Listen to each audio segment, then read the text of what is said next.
سلامونه او نیک هیلې بیا هم ستاسو حکمت الله پوپل ستاسو په نن چوپړ کې حاضر شوی یم. نن د خیره عمومي ریاضي عنوان مو را رسېدل دی قاسم ته. نن موږ تاسو ته قاسم درپېژنو.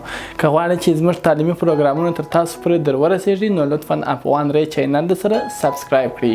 نو راځو نن ورځ په عمومي ریاضي کې زموږ د درس عنوان څه دی؟ قاسم. دا چې قاسم څه ته وایي دا به نن تاسو ته وښیو. نو راځو زموږ د نن ورځې عنوان چې دی هغه څه دی؟ قاسم. که چا پوښتنه وکړه چې قاسم څه شي ته ویل کیږي؟ قاسم یو داسې عادت ته ویل کیږي چې کوم بل عادت پر ځان پوره وویشي. قاسم داسې یو عادت ته ویل کیږي چې کوم بل عادت پر ځان پوره به تقسیم کې.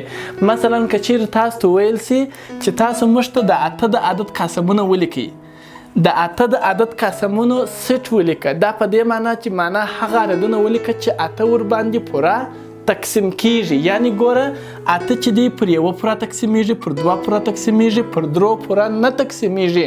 نو چې اته پر درې پوره نه تقسیمیږي نو دا درې چې دی د اته قاسم نه دی. بیا څلور یې قاسم دی ځکه اته پر څلورو پوره رسیږي. څلور د اته قاسم دی. یعنی څلور چې دی د اته پر ځان ویشي، پر ځان یې پوره ویشي او همدا رقم خپل ځان یې قاسم دی. نو دا د قاسمونو سیټ دی. د اته د عدد قاسمونو سیټ دی. معنا داسې عددونو سیټ دی کوم چې کولی سي اته پر ځان پوره وویشي. نو که چا پوښتنه وکړه چې قاسم څه ډول عدد دی؟ قاسم یو داسې عدد دی چې کوم عدد پر ځان پوره تقسیم کړي. مثلا تاسو ته وایي د 12 د عدد د قاسمونو سیټ ولیکه. تاسو چې کله د 12 د عدد د قاسمونو سیټ لیکئ مطلب یې دا دی داسې عددونه په یو سیټ کې ولیکه چې دا د 12 عدد ور باندې پوره تقسیم سي. یعنی ګورئ دا 12 چې دی پر یوه پوره تقسیمیږي، پر دوه پوره تقسیمیږي او پر درو هم پوره تقسیمیږي او پر څلورو پوره تقسیمیږي ځکه 12 چې پر څلورو وویشو پوره درې رسیږي. همدا رقم 15 قاسم نه دی ځکه 12 چې پر 15 ویشي پوره نه رسیږي، باقي کوي. قاسم به خامخا د عدد پر ځان پوره ویشي. نو 15 قاسم نه دی، شپږ قاسم دی ځکه 12 پر شپږ پوره تقسیمیږي او خپل ځان قاسم دی. نو دا د 12 د عدد قاسمونو څه دی؟ سیټ دی. نو دغه رقم که تاسو د 15 د عدد قاسمونو سیټ لیکئ معنا هغه عددونو سیټ تاسو جوړوئ کوم چې 15 ور باندې پوره ویشل کیږي. معنا ګوره 15 چې دی پر یوه پوره ویشل کیږي ځکه هر عدد پر یوه پوره ویشل کیږي. همدا رقم پر درې پوره ویشل کیږي، پر څلورو باندې نه ویشل کیږي او همدا رقم پر 15 پوره ویشل کیږي او پر شپږو باندې پوره نه تقسیمیږي، پر اووه پوره نه تقسیمیږي، پر اته نه ویشل کیږي، پر نه ویشل کیږي، بیا یوازې پر خپل ځان باندې ویشل کیږي.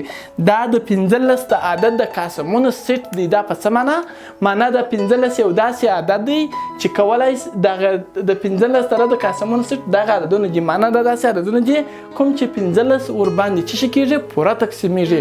نو که چیرې چا پوښتنه وکړه چې مثلا تاسو قاسم تعریف کړه، قاسم له هغه عدد څخه عبارت دی چې یو عدد پر ځان ویشي، پر ځان سره یې پوره ویشي.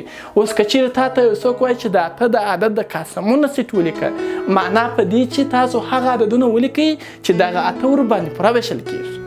که تاسو ته وایي چې د 12 د عدد د قاسمونو سیټ ولیکئ معنا هغه عددونه سیټ جوړ کړئ کوم چې د 12 ور باندې پوره ویشل کیږي. همدا رقم د 15 د عدد د قاسمونو سیټ ولیکئ معنا هغه عددونه سیټ ولیکئ چې د 15 ور باندې څه کیږي؟ پوره ویشل کیږي. ګورئ دا رقم مثال نه یم د مکتب په کتابو کې ستا په اووم صنف کې همدا رقم تاسو ته وایي مثال یې وریسته وایي تاسو د 40 او د څو د 40 او شپږ د مشترکو قاسمونو سیټ ولیکئ. مشترکو قاسمونو سیټ ولیکئ.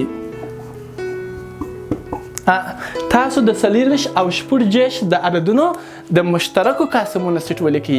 مشترک به وښیم یا پلراسو د 40 د عدد قاسمونه جوړ کړه معنا چې 40 ور باندې پوره ویشل کیږي.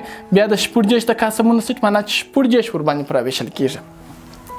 یو باندې هر عدد ویشل کیږي. دا 21 خانه جو ته پر 2 رسیږي او 24 رقمونه چې جمع کو شپږ کیږي د جمع اصل چې پر 3 د ویش وړ وي هغه عدد هم پر 3 د ویش وړ دی. 24 پر 3 رسیږي ځکه چې د جمع اصل شپږ کیږي.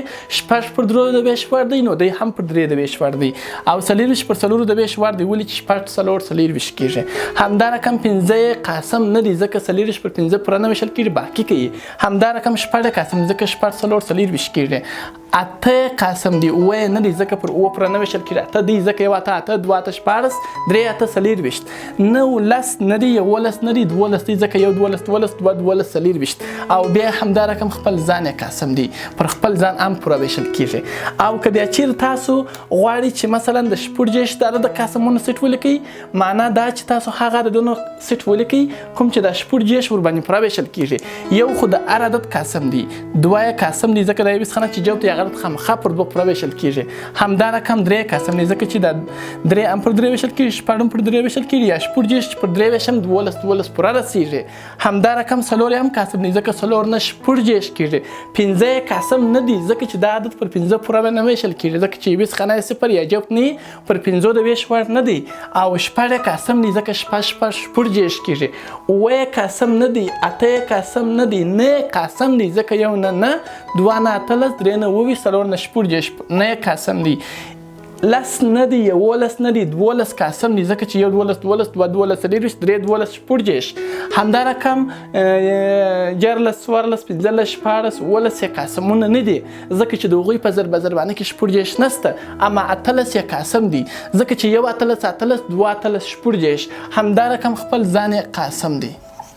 نو دا د 24 قاسمونه سیټ دی او دا د شپږ د عددونو د قاسمونه سیټ دی. موږ ته ویلي دي وای تاسو د 24 او شپږ د عددونو د مشترکو قاسمونه سیټ جوړ کړئ. معنا څه د دې مشترک قاسمونه سیټ مشترک قاسمونو سیټ په څه معنا هغه عدد معنا پیدا کړه چې دوی دواړه پر هغه باندې ویشل کیږي. نو خو دا خبره خو اسانه ده د 24 مشترک دا معنا تقاطع سیټ یا مشترک معنا ورکوي. له چا سره له شپږ سره مساوي کیږي. هغه عددونه چې 24 او شپږ دواړه ور باندې ویشل کیږي هغه دا دي یو شریک دی په دواړه کې دوه په دواړه کې شریک دی 3 هم په دواړه کې شریک دي د دې دواړه سیوله نه راخلو 4 هم په دواړه کې شریک دي یو دانه راخلو او شپږ هم په دواړه کې شریک دي یو دانه راخلو خو د اتهونه شریک نه دي 12 هم په دواړه کې شریک دي یا مشترک دي دا هم راخلو نور مشترک شی نه لري. نو د 24 او شپږ د عددونو د مشترکو قاسمونو سیټ هغه دغه دی. معنا دا داسې عددونه دي چې هم دغه 24 ور باندې پوره ویشل کیږي هم دغه شپږ ور باندې پوره ویشل کیږي. دا و قاسم ساده قاسم معنا چې یو عدد پر ځان پوره ویشي. مشترک قاسم بیا یو عدد نه د دې مشترک قاسمونه دا دي معنا دغه عددونه چې مشترک چې کله کلمه استعمال سي دا مشترک قاسمونه دي معنا د یو عدد لپاره نه دي د دوه یا څو عدد لپاره دي دا د دغه عددونو مشترک قاسمونه دي. دا یعنی دوی چې دي دا دواړه عددونه پر ځان پوره ویشلای سي. مننه.